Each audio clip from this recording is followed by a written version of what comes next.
Valve has told us lots of times that we're not getting a Steam Deck 2 anytime soon, but that doesn't mean that they're not working on one. One of the coolest things about Valve using Linux as their operating system is that a lot of what they have to do in order to get ready for new hardware or new software is in the public if you know where to look and how to find it. Most companies would try and keep all of that information as close to the chest as possible, but not Valve. It's not like they're out there broadcasting what they're looking for, but because people know what to look for and how to find it, we get to find out these little tidbits, these juicy tidbits of information. Then we can endlessly speculate about what it all means, and that's what we're doing today. Is this how your kids will spend their summer vacation? Do you play video games? Do you have a handheld PC? Is your dock boring? Then let's make it amazing with RGB. Tons of accessories? Plug them all in. With 2 USB 3.2, 2 USB-C 3.2, and 1 USB 2.0. Hook up your weird controllers and your portable hard drive. RGB. Downloading giant games onto your system used a built-in gigabit Ethernet for lightning-fast downloads. Access your SD cards and micro SD cards without swapping to your PC thanks to SD ports on the top. Hook up multiple monitors with HDMI or DisplayPort, and it's even got a headphone jack. But best of all, it has RGB. Compatible with the Steam Deck and ROG Ally, the JSAUX RGB Dock is the latest innovation from JSAUX. Click the link in the description to learn more. Now, this information comes to us from a website called Phoronix, where they were digging into changes to Linux 6.6. And one of the changes that they found in Linux 6.6 was that there were new drivers essentially for a new variation of the Van Go APU. Now, if you're unfamiliar with the Van Go APU, you are in good company because most people have probably never heard of it, but it is the APU that powers the Steam Deck and not much else. Well, it looks like, according to this website, we're getting new drivers for a new variant on that APU. And that leads people to speculate that it could possibly be for the Steam Deck 2. Here's what they have to say over on Phoronix. There isn't a clear explanation, but possible indications of a Valve Steam Deck refresh. The Steam Deck is the lone notable user of the AMD Van Go APU, further pointing to a possible refresh or at least some new variant of the Steam Deck was found when I was scouring the Van Go SOF code. There's a new DMI entry for Valve with a new product name of Galileo and a DMI product family entry of Sephiroth. Now, when Michael over at Phoronix was trying to find more information about Valve and Galileo, he came up short. He couldn't find anything. But what's really, really interesting, especially if you're an astronomy nerd like me, is that Galileo is the name of the astronomer that discovered the moons around Jupiter. And Jupiter is the code name for the Steam Deck. So it seems like we're getting something definitely related to the Steam Deck. So what could it be? Could it be the Steam Deck 2, or could it be something else? Well, one thing that happens quite often in video game systems is that they get refreshed mid-cycle with new hardware. That new hardware isn't necessarily more powerful, but it's changed in some way. One of the really great examples is the Nintendo Switch. 7 years ago, when the Nintendo Switch launched, I think it was HB something 001 was like the serial number, and then they released a new one that had a better chipset. It wasn't a more powerful chipset, but it was a chipset that drained battery slower, which meant that you got better battery life with the new system. It's one of those things where a lot of people took their Nintendo Switches in and traded them in to upgrade to the better battery life Switch. So this could be a Steam Deck 2, but it could just be a refresh of the chipset that'll still run the games pretty much the same way, but with some other benefit. Either it's smaller, cheaper to make, or maybe it'll give us even better battery life, which is really important when you're talking about a handheld system, especially when you talk about low TDP numbers for the Steam Deck. It outpaces everything else. If the Galileo chipset could be even better at low TDP numbers than the Jupiter chipset, that could be really, really great news. While the Steam Deck is already the champion when it comes to battery life, when you're looking at comparing it to the ROG Ally, or I'm sure the Lenovo Legion Go, because those both have the AMD Z1 Extreme chipset, which does not do very well at low TDP, I do think that we have a possibility of getting even better battery life out of the Steam Deck or whatever this is going to be. So this makes me wonder, if we're getting a new chipset that is better at sipping battery life, then is that enough for you to upgrade your Steam Deck like a lot of people did with the Nintendo Switch?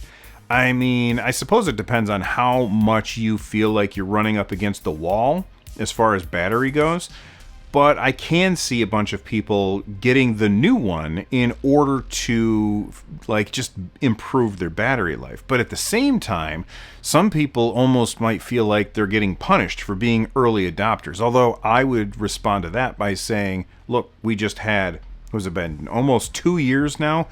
Has it been 2 years already? It's been like a year and a half now with the Steam Deck, and so we got our money out of that system, and I say bring on the new stuff. But what I would really hope for is that we actually have a Steam Deck that is more powerful, not just better at battery management. And here's the reason why. My friend Rich, aka Fan the Deck, just put out this fantastic video where he was talking all about how some games just aren't going to run super well on the Steam Deck. Sure, you can get them to run okay, but as we move into 2024 and 2025, the Steam Deck is going to start to show its age. And there will be some who say that it's already happening. Now, for the most part, I can play the games that I want to play on the Steam Deck, but at some point, that's going to hit a wall and it's not going to work anymore. And Valve needs to start working on the next iteration of the Steam Deck now, which is probably what we're actually seeing. So when Valve says, don't expect us to launch the Steam Deck 2 anytime soon, and then we see this stuff, it's not that they're being disingenuous, I don't think. What I think is that they're just working in a way where we get to see all of the process happen out in the public, and then in a year or maybe two, they can launch the next Steam Deck. All of this discussion about, refreshing the Steam Deck brings me back to before the Steam Deck even came out. And I was postulating on how often we should see a refresh cycle of the Steam Deck. And a lot of you guys got mad at me because I said that they should bring out a new one every 2 years. And they were like, Bill, why do I want to bring out a new one every 2 years? Because I don't want to buy a new one every 2 years. That's not what I was suggesting. I was suggesting you bring out a new one every 2 years so that the people who didn't buy the first one will stick to the planets and stuff naming convention. So the people that didn't buy Steam Deck Jupiter, they buy Steam Deck Galileo. And then the next one that comes out 2 years after Galileo or 4 years after Jupiter, that's the one that the people who bought Jupiter upgrade to. Hopefully that sentence locks in and makes sense to you guys, because it makes perfect sense up here. But there's a lot of things that make sense up here that don't make sense when they come out of here. All right, moving on, because we have some other news to talk about. Lenovo has finally responded to all of the consternation about variable refresh rate. As I sit here recording this, I just had an episode of the podcast, the NerdNest podcast, come out where myself and Russ from Retro Game Core, we kind of picked apart all of the stuff that we know about the Legion Go. And then, of course, Lenovo drops an FAQ on me. So I got some stuff to say. So let's take a look at that FAQ. I'm going to bring it up on my phone so that I can get this stuff right. And let's see what they had to say. First off, they say here they're going to answer the most addressed questions first, and then they'll get into individual responses after that. And the big one, the first title, is VRR, variable refresh rate. So for those of you who have not been paying close attention to this, essentially what happened is there was information leaked about the Legion Go. That information said that it was an $800 machine and that it had a VRR display. And then when it got officially announced, There was no information there about it being a VRR display, and a lot of people were super upset about it. Here's what they have to say about that. Let me be clear on one thing. Lenovo never claimed there was VRR. Since day one of official announce, it was stated that there is no VRR. Whoever delivered the VRR information from whatever source in whichever way was wrong, and that was not Lenovo. I'm doing a dramatic reading for some reason. Oh, Jesus Christ, this is really long. I'm not reading all this out loud. Hold on a sec. So I just finished reading the paragraph about variable refresh rate. And here's what I understood that they meant when they talked about it here. They talked a lot about whether or not having a variable refresh rate will give you a less latent experience. And he said, yes, it might, but not enough to really matter. So we decided to go with a higher refresh rate instead. And everything that he said makes sense when you're talking about trying to reduce latency as much as possible. But that's not the only reason that people would care about a variable refresh rate. When you're talking about a low power device, and while the Lenovo Legion Go has the Z1 Extreme from AMD and runs when docked at 48 watt TDP, that's all very impressive. But it is still a low power device when you are comparing it to, say, a traditional computer or one of our modern consoles. That would be a low power device. And low power devices struggle to hit high frame rates. That's the reason a lot of people want to have a variable refresh rate screen. It's not about the latency, it's about having a smoother visual display on screen, having more consistent feeling frames. It's not about latency, it's about hiccups. And the hiccups are usually when the frame rate and the refresh rate are not easily divisible by each other. That's where it causes problems. When you have a variable refresh rate screen, it's my understanding that what it does is when your frame rate starts to drop down, the screen says, oh, well, I'm going to match that until it gets to a certain number that it can't go below. I'm going to match that so that your gameplay looks smoother, not so it feels less latent. And if you are a hardcore gamer that cares so much about latency over everything else, are you playing on a handheld for your competitive stuff? I don't think so. So maybe everything that they said in this FAQ about variable refresh rate makes perfect sense. But I don't think they're talking to the people who were actually upset about that particular feature. I feel like they're talking more to the crowd that really, really cares about latency. And I would argue that those people aren't buying this device with latency on the mind anyway. Am I wrong about that? Teach me in the comments down below if I got that wrong. Moving on to the rest of the FAQ. Next up, they talk a little bit about budget. Not their budget, but how much it costs to buy one of these things. And I have to say, I find the Lenovo Legion Go to be very aggressively priced. It is the same price as the ROG Ally, which is way more expensive than the cheapest Steam Deck that you can get, but that's not really who their competition is here. I feel like their competition is the Asus ROG Ally.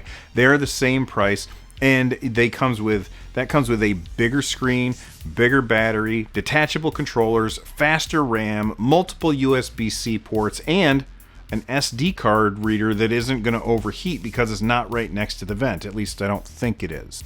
One thing that he says in here that I find very interesting is that there's always room for more features at more cost, but I'd say it's a great debut device. So we should expect to see the next Lenovo Legion Go come after this, because it is clear that Valve has uncorked the bottle that is the handheld PC gaming market for the mainstream.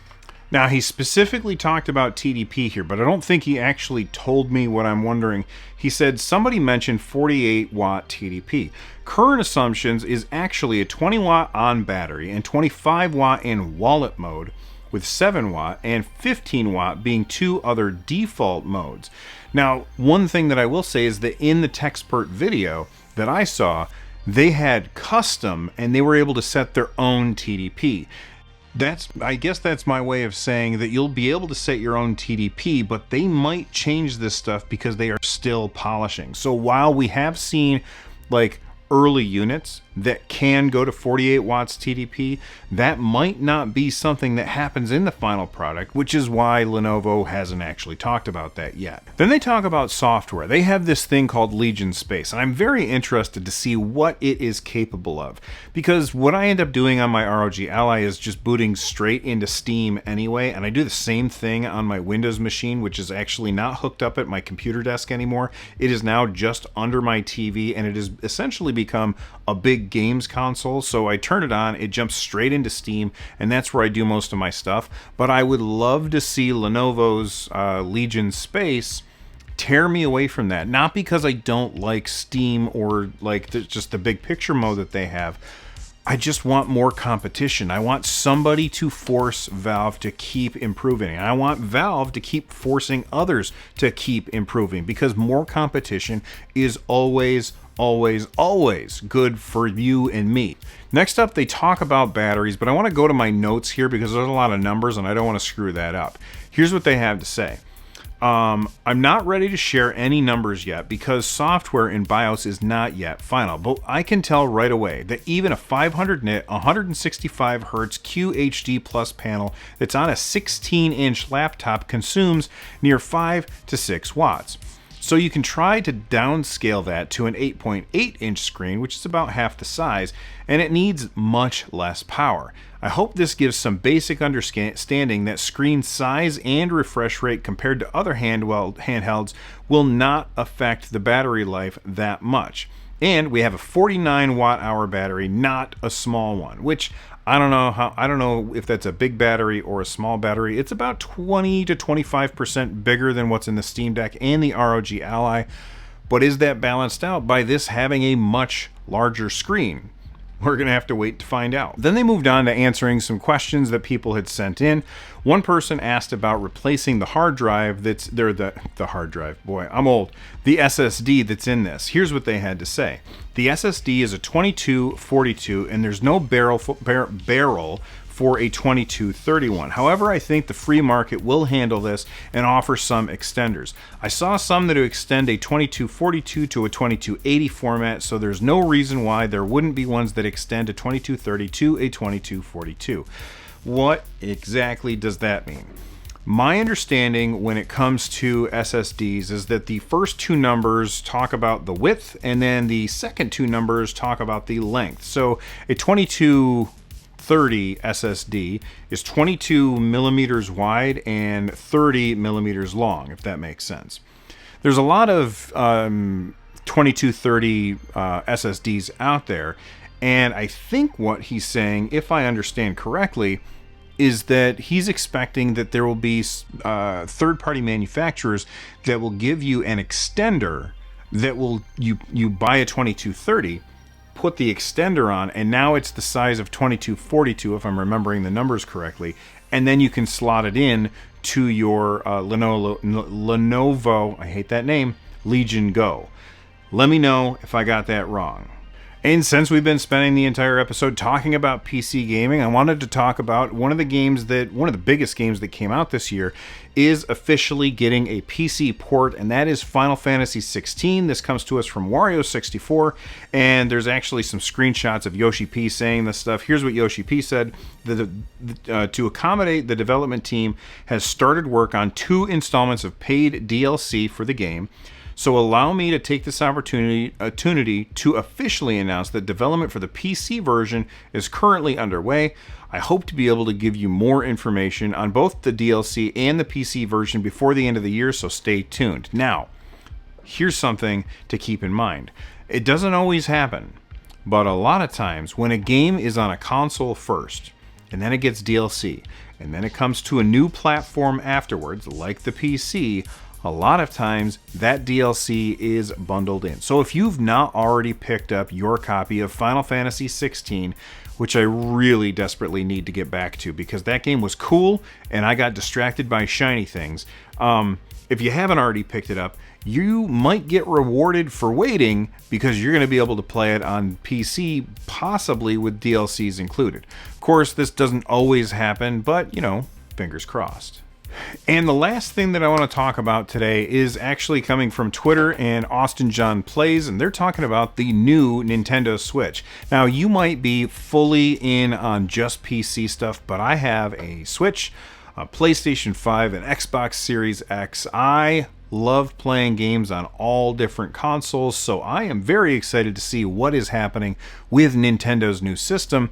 And here's what Austin John Plays says. He says, Switch 2 dev kits have been out a while. New cartridge, but backwards compatible. Think DS and 3DS games maybe.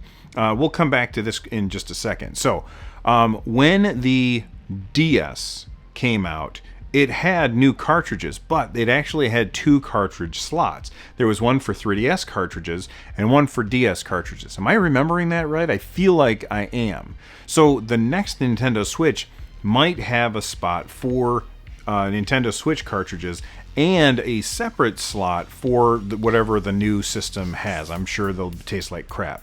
Let's get back to the quote. He says, Final Fantasy VII looks and runs like a PS5 game on the Switch 2 dev kit. Port took no time, I'm told. Could be a launch game.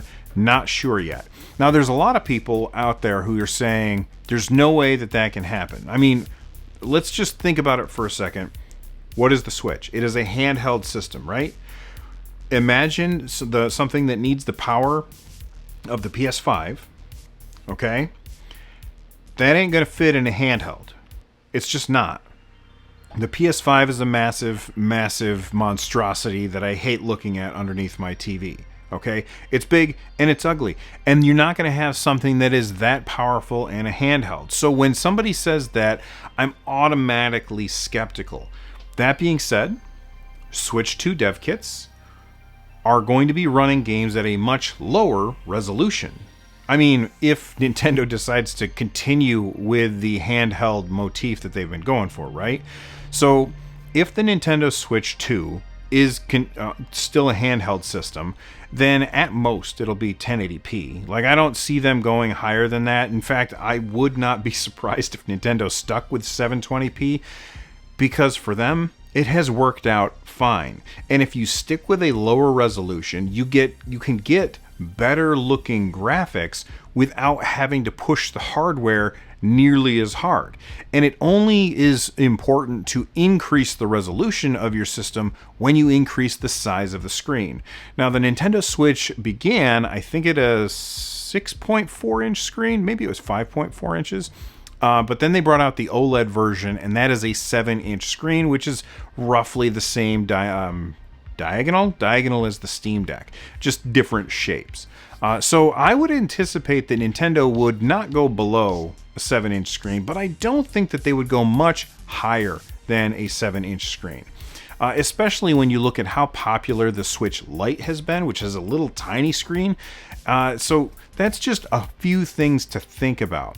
But what do you guys think? Do you think that we're going to get Final Fantasy VII Remake looking like a PS5 at a lower resolution on the Nintendo Switch 2? Are you skeptical like me, or are you kind of buying into it? Let me know in the comments section down below. And if you enjoyed this video, you'll probably enjoy this one right here from the Nerd Nest. I'm Bill. Stay rad, everybody.